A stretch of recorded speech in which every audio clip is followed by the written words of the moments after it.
Hello YouTube, it is me, Raina, and I am back. And if you're here, Happy New Year. If not, it is New Year's Eve. I just wanted to make this last video, 2025, about my top 5 Thai GLs of this year.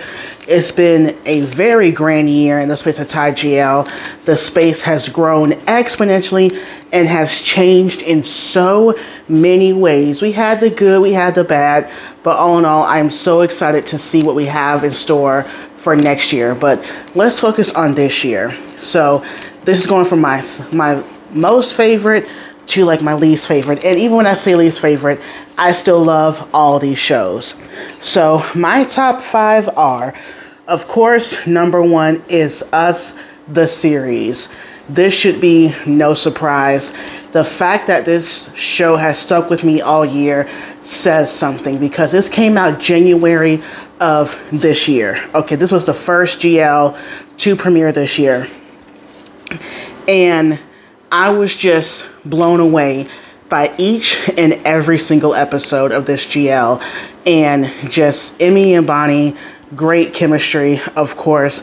But the show was more than that. It was about grief. It was about coming into your own. It was about healing.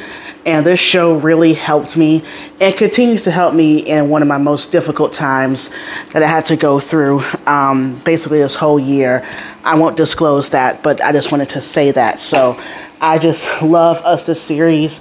It is my official comfort show of this year, and I just love it. Number 2 is, of course, Clarabelle, the prison drama GL.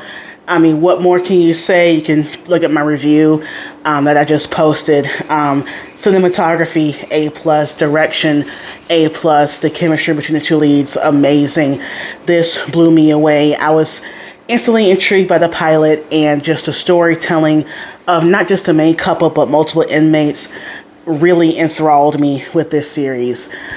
So yeah, I love Clarabelle.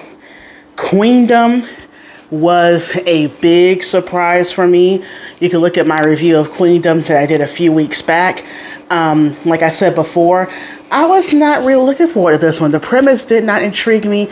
I was really tentative. I was like, I don't know about this one. But as soon as the show premiered and each episode kept getting better and better and better, I was just under the show's charm. This show charmed me.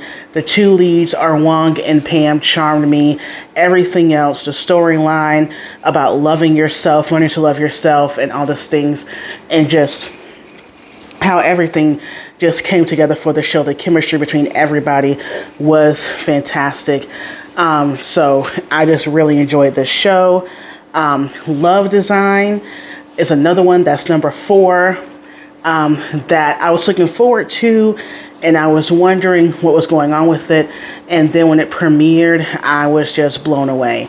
It was a slow grower at first, but once you hit episode 3, everything comes together.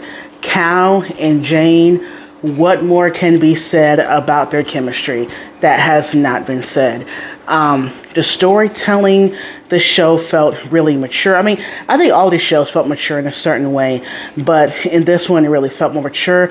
I liked that we had a character who had a previous relationship and that we explored the past to get to the present and how that informs the two main leads' relationship. They're architects, really work on this project. And with that, they fall in love with each other. This whole red string theory of them kind of being, not knowing that they were kind of in each other's lives and unknowingly helping each other in a way. I just love that. I mean, the acting from both blew me away. I mean, from everybody. Just, you really see the journey of these two ladies fall in love with each other. So, Love Design. And last but not least is Roller Coaster, the series. The first love triangle GL between Pure, Loft, and Air. Once again, if you want to see my reviews of these, you can click in the past. I really enjoyed the cinematography. I loved the editing of this show. It really utilizes the past to inform the present and what the characters are going through and what their mindsets are. These are very complicated, great characters. especially air now that she was not chosen, unfortunately, and everything, but that was her fault considering she chose marriage over her girlfriend. But there's a lot of nuances here when it comes to all these characters and their situations and what decisions they make throughout the show. This was a gem this year. Really surprised me considering all three leads. This was their first GL and this company's first GL. So can't wait to see what they do next. Really enjoyed Roller Coaster. Now, these are my honorable mentions. Not saying that I didn't love these shows, but I did enjoy these. This is the other ones, to me, made the top 5. So my first honorable mention is Somewhere, Somehow. Oh my goodness, I love this show. Finally, Faye May is redeemed. When I looked up this plot of the show and saw what it was about, I'm like, this could work. This might work. Hopefully, Auto Factory will do right by it. Even with everything that's going on in that company, they did right by Faye May with this show at the very least, okay? They did it. Faye May, I mean, the comedic timing, especially with Faye and with Nam, those three work beautifully together. I loved how we saw the different steps in each of the girls' life, from high school, college to adulthood. I think all these actresses played greatly in the different stage of lives of these characters. I was thoroughly intrigued by the story. I love the coming of age and really, like, you know, you had a young love and then, you know, something happens, time passes, and you fall in love in the future again. Those old feelings, those old school. It was giving, you know, it was harkening back to old school and really giving that type of, you know, nostalgia a little bit. And, you know, I really enjoyed this show. It really told the story in full, gave everything time to breathe, and I thoroughly enjoyed it. Whale Store, you can never go wrong with Milk Love. I love this show. It really grew on me when I look back on it. It's something with me and Milk Love shows to where once I look back on it, it does better. That's happened with 23.5 and now with Whale Store. I really enjoyed this one. This one is also about grief in a certain way and healing in a different way. I love that Milk of Love playing more mature characters, dealing with more mature subject matter. And so, yeah. And also this show introduced Jing Jing to me. So that is a major plus. So Runaway, the first horror GL. I really enjoyed this show. For the first horror GL, I think it was really great. All the actresses were fantastic, especially music. I mean, you can believe that girl is afraid and scared of this ghost haunting her. And her and the characters are named, you know, Win and Boone. They have great chemistry.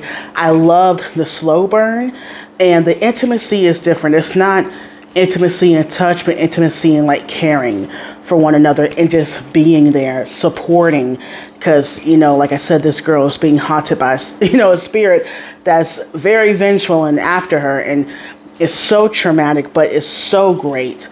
And I thoroughly enjoyed these three ladies, especially the one who played the ghost. She did fantastic as well. It was giving a little bit of Kim Jira-esque, but the story is so different and the themes are so different in this show that it makes it its own thing. So I thoroughly enjoyed it. If you have not seen Runaway, please watch it. Player, the series, this one has been grossly underrated. I think it picked up steam midway till the end. This show took a while for me to get into, and once I got to the part where it did pick up, from the middle to the end, I got what they were doing, and I was like, okay, here's the whole story. I think the way the storytelling works was, I think, brilliant. The acting, especially from Amina, I mean, who plays Ploy, in those last few episodes, I mean, I was blown away. Like, the way they had that character like meditate on the relationship, what she did, what happened to her. I mean, it was amazing. I've never seen that in a Thai GL before, and I'm so happy they gave her that, that space to do that. It was truly amazing. And last but not least, Poisonous Love. This one is probably the most controversial GL this year because of how the two lead characters get together. Yes, there's stalking. Yes, there's some non-consensual stuff going on. I understand. But honestly, the two leads, Jenny and Janae, their chemistry is undeniable. Oh my goodness. Like, I was drawn in from there. No matter what the plot was, how crazy it got, especially unhinged with certain characters and everything, it was entertaining. I was thoroughly entertained, and I was put under the spell of Jenny and Janae like everybody else. So yeah, so that's my top 5 GLs and my top 5 honorable mentions. What are yours? Leave your comments down below, and bye YouTube. And Happy New Year.